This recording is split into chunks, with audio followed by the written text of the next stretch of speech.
Сәлем достар, сіздермен бірге мен Нұрлан Қалам. Достар, көріп отырғандарыңыздай, бүгін біздің каналда осындай блог шығып жатыр. Достар, кімге қызық осындай видеолар, кімге қызық осы каналдың болашағы, онда бұл видеоны қарасаңыздар болады. Кімге қызық емес мұндай видеолар, кімге ойындар қызық тек қана, онда достар келесі видеоны күтіңіздер. Бүгін достар, мен сіздермен бірнеше жаңалықтармен бөліскім келіп тұр. Біріншіден достар, көріп отырғандарыңыздай, біздің каналда соңғы кезде өте қатты өзгерістер жүріп жатыр. Соның барлығын мен сіздерге айтқым келіп тұр, сіздер біліп жүрсін деп. В общем, достар, біздің канал дейтін көріп тұрғандарыңыздай, біріншіден 270 мың подписчикке жетті. Уже даже 271 мың. Барлығыңызға достар рахмет жазып жатқандарыңызға. Алдағы уақытта 300 мыңға жетеміз деген ойдамын. Екіншіден достар, біздің көріп тұрғандарыңыздай, достар, соңғы кезде каналымыздың форматы ауысып кетті. Яғни мен дейтін баяғыша ойындар түсіріп бастадым, қайтадан баяғыша камерамен түсіріп бастадым видеоларды. Өйткені егерде естерінде болса, осы 1-2 ай бұрын менің каналымда тек қана ролплей жанрында видеолар шығып жүрді Майнкрафттан, шын айтсам. Кейбір адамдарға ол ұнамай жүрді, кейбір адамдарға ұнап жүрді. Мен шын айтсам түсінбей жүрдім, қайсысы ұнайды, қайсысы ұнамайтын. Сол себепті тек қана ролплейлер түсіріп кеттім, өйткені солар көбінесе адамдарға ұнап жүрді, просмотр көп жинап жатты. Бірақ кейбір мен ескі фанаттарыма, баяғы менің осындай видеоларға үйреніп қалған көрермендеріме ол видеолар әрине ұнаған жоқ. Оларға бұндай контент, білмеймін, ондай детский болып көрінген сияқты. Сол себепті достар, мен дейтін бір шешім қабылдадым. Ендігі күннен бастап достар, осындай ролплей видеолар Майнкрафттан, типа осындай сияқты достар, міне осындай типа андай сюжетпен, ішінде дейлин бот, айшуақ бот, неше түрлі сюжеттер болады, андай сериал сияқты, типа ондай видеолар енді біздің екінші арнамызда шығатын болады. Ол каналдың аты Нұрлан Шоу деп аталатын болады. Достар, міне каналды сіздерге қазір көрсетіп отырмын.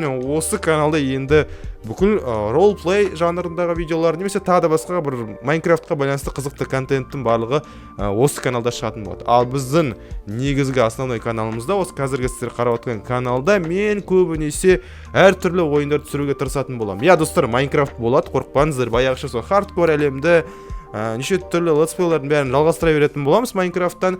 Бірақ басқа ойындарды тоже түсіріп тұрамыз. Егерде жаңадан бір ойындар шығып жатса, қызықты, мысалы жақын арада Хаги-Ваги шықты, біз соны түсірдік. Одан кейін One Night at Flampis 3 шықты, онда біз түсірдік. В общем, білмейді достар, маған басқа ойындар түсірген тоже ұнайды. Мен тек қана Майнкрафт түсіре бергім келмейді, өйткені мен дейтін, шын айтсам, басқа ойындар маған ұнайды, басқа ойындар ойнаған қызық деп ойлаймын, сіздерге де қызық деп ойлаймын, жаңа ойындарды қараған. Сол себепті достар, бұл каналда ендігі алдағы уақытта жаңа ойындар түсіруге тырысатын боламын. Білмеймін, прохождение болмайтын да шығар енді ол ойындардан, бірақ хотя бы бірақ қызық ойын болса прохождение жасау мүмкін. Егер сіздерге ұнап жатса, көптеген лайк болса, көптеген қаралым болса, онда прохождение түсіретін боламыз. Мысалы, естерінде болса, Creepy Tale болды, Creepy Tale'ның бірінші бөлімі, екінші бөлімі болды.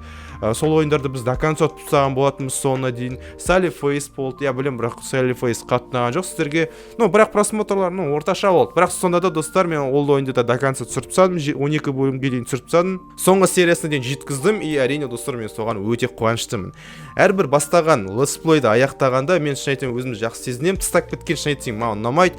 Көпшілігі жазып жатыр, Нұрлан қайда деп. Мысалы достар, егерде естерінде болса, біз дейтін Cuphead деген ойыннан прохождение бастаған болатынбыз, уже баяғыда бастаған болатынбыз, өзі ана жазда сияқты ғой да. Вообще ұзақ уақыт бұрын бастаған болатын, ол 1 жыл болып қалғанда шығар уже бастағаныма.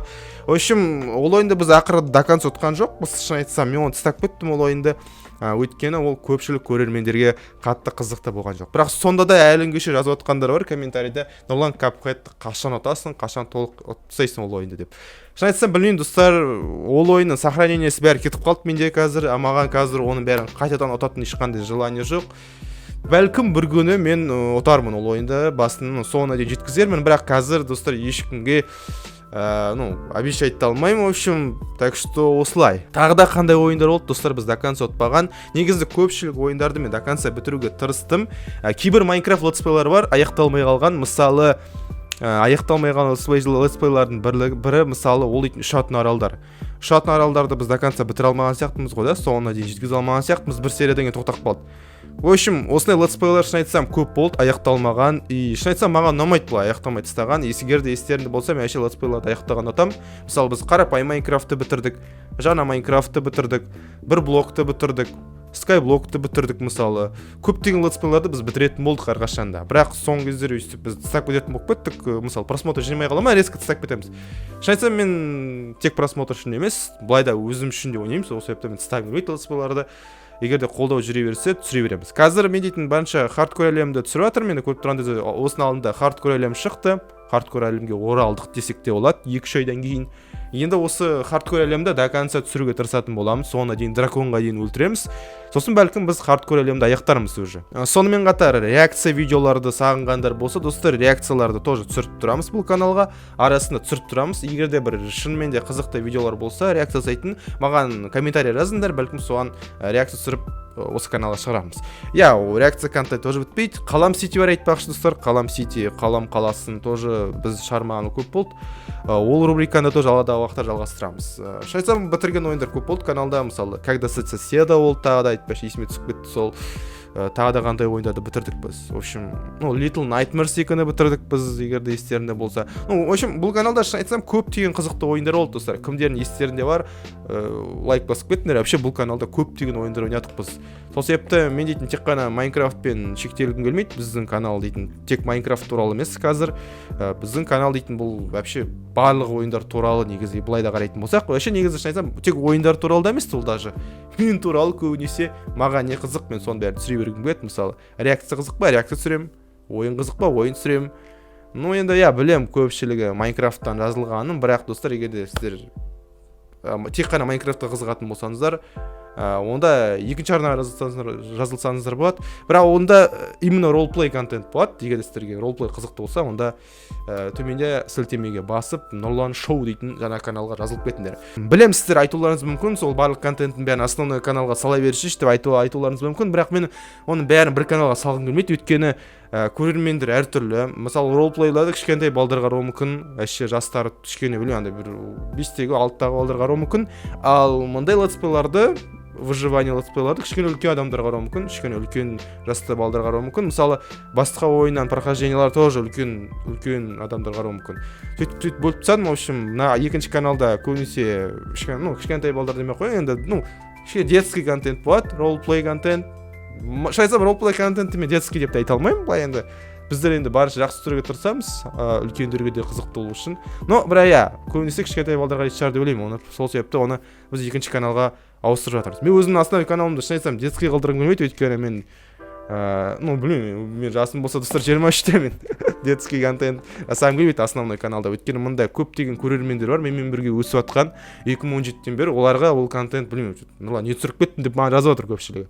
Сол себепті ол контентті біз тек қана екінші каналға жасайтын боламыз жастарға. Ал бұл каналды қазір қарап отқан сіздер, осы каналды біз дейтін көбінесе подростықтарға түсіреміз, бәлкім, білмеймін енді кім қарайды, сол жазып кетіңдер. Вообще жазып кетіңдерші комментарийға, кім нешеде, 18-дегі жігіттер бар ма екен? Маған қызық болып тұр, реально 18-дегі жігіттер бар ма екен?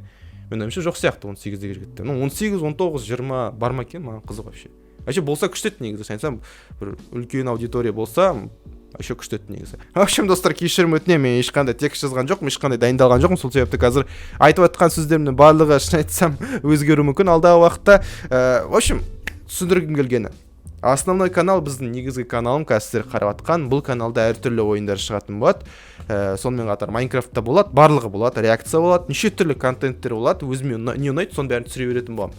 Екінші каналда ролплей контенттер болады Майнкрафттан. В общем, осы жаңалықты айтқым келді. Өйткені көпшілігі түсінбей жатыр. Нұрлан, ана канал не үшін керек енді, мына канал не үшін керек, екеуінде де Майнкрафт шыға ма не? Сонда жоқ, олай емес. Екінші каналда тек қана ролплей контент болады. Ал мына основной каналда әртүрлі ойындар болады, тек Майнкрафт емес.